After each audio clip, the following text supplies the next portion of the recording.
You want to know something I never, ever, ever thought would happen? My sister watching anime.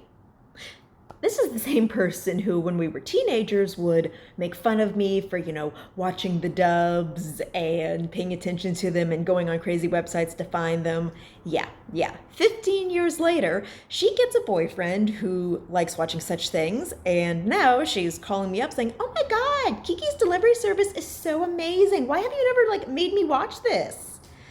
Because I thought you'd think it was boring, but no, no. Yeah, now that we're in our late age that we are, yeah, she is getting a taste for whimsy. And she watched more, mostly just Studio Ghibli stuff, and yeah, I can't blame her. No, the wholesomeness, the sweetness, it just puts you in a very peaceful trance. Yeah. She started watching ones that I've never seen before, and that includes Only Yesterday. I had not seen that before she recommended it to me. She was like, "No, you gotta watch this now. You gotta watch this now." And I cannot believe it. It was one of those movies that it was on a list because, you want to watch all Studio Ghibli films because, oh my God, most of them are so good that you gotta love all of them, right? Did I love Only Yesterday? I respect it. I thought it was amazing, but it's not one of my new favorites. Let's talk about that.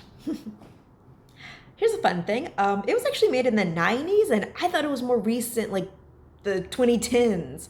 Apparently, they just re released it and got a new dubbing thing, or just dubbed it for the first time in the 2010s. And that's fine. That's fine.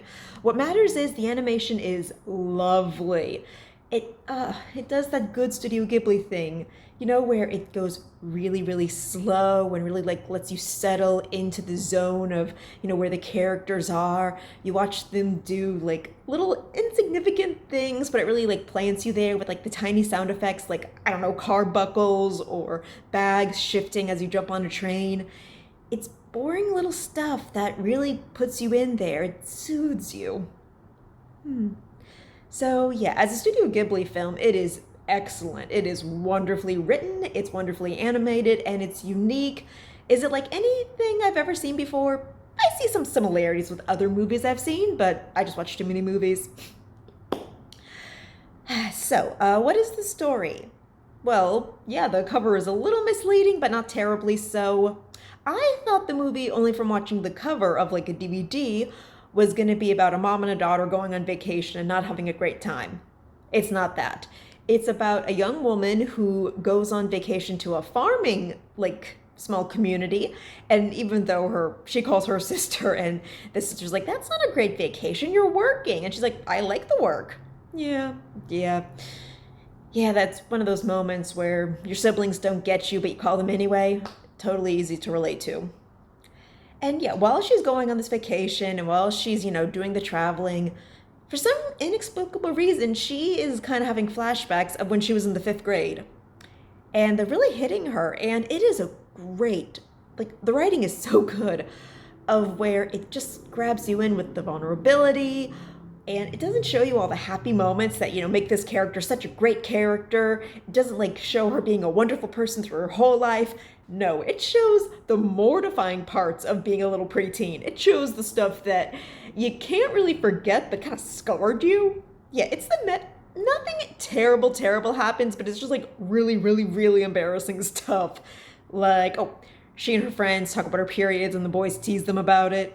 Yeah, yeah, it's not the end of the world, but God, is it terrible when it's happening. It's terrible.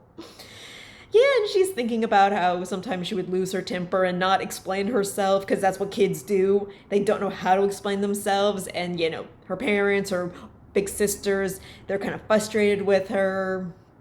And you get from her perspective, kind of why she's acting this way. Or if you just kind of put yourself in her shoes and remember what it's like to be a little kid, then yeah, her actions, well, bratty, they make sense because she doesn't totally know how to articulate and she doesn't know what else to do. Yeah.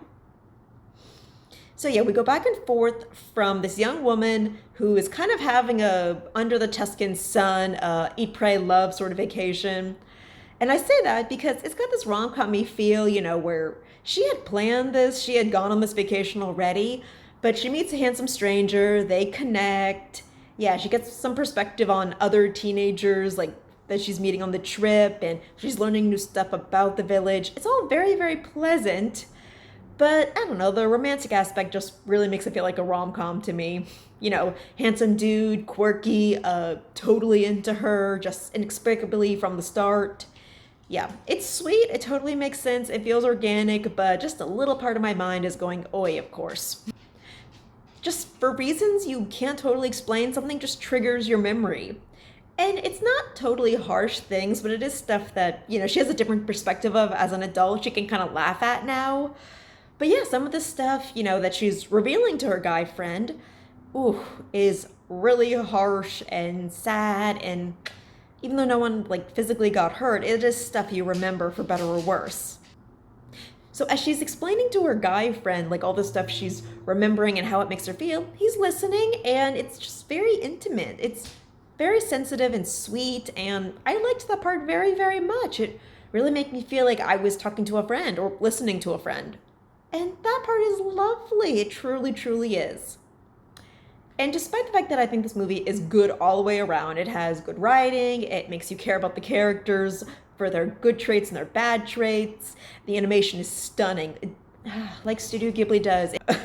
Like when she's her little kid self, she has some little fantasy moments, not as much as When the Wind Rises, but still enough to be endearing. And then there are the moments where she's just in the nature and it's focusing on all the beautiful aspects. It's the kind of stuff where if you're in nature, you'll kind of just like lazily focus on. Just, breathe it in, relax, take a moment in the quiet and enjoy nature. That part's beautiful. Why don't I love this movie? I don't know. I guess I don't, even though I felt for the character very, very much, it is a little on the slow side of plot. Now, you can say that about a lot of Studio Ghibli movies where the plot's always so slow, but you're enjoying the character so much that that's okay. But I don't know. Just the fact that everything is so normal and mundane just makes it a little less amazing to me. So, yeah, even though it's a good movie, it's just not very exciting. So, yeah, you have to be in a mood for it. And maybe while I was watching it, I just wasn't in that mood. I was kind of like looking around, pausing it to get up and do other stuff. Yeah. So, it's a lovely, lovely, relaxing movie when you really want to like get settled into the feel of going out into nature, but you're just watching a movie. If you want to experience something super, super peaceful to kind of like cool yourself down, then Only Yesterday is perfect for that. But yes, do I think anyone should see this movie? If you're an animation fan, absolutely. Oh, absolutely. The way it's painted, the way it's paced, just how it decides to focus on what the characters are saying and all that. Lovely. Just absolutely lovely. Do I think kids would enjoy it? I think for kids it might be a little slow unless the kids just connect with the character because they see themselves in it, sure.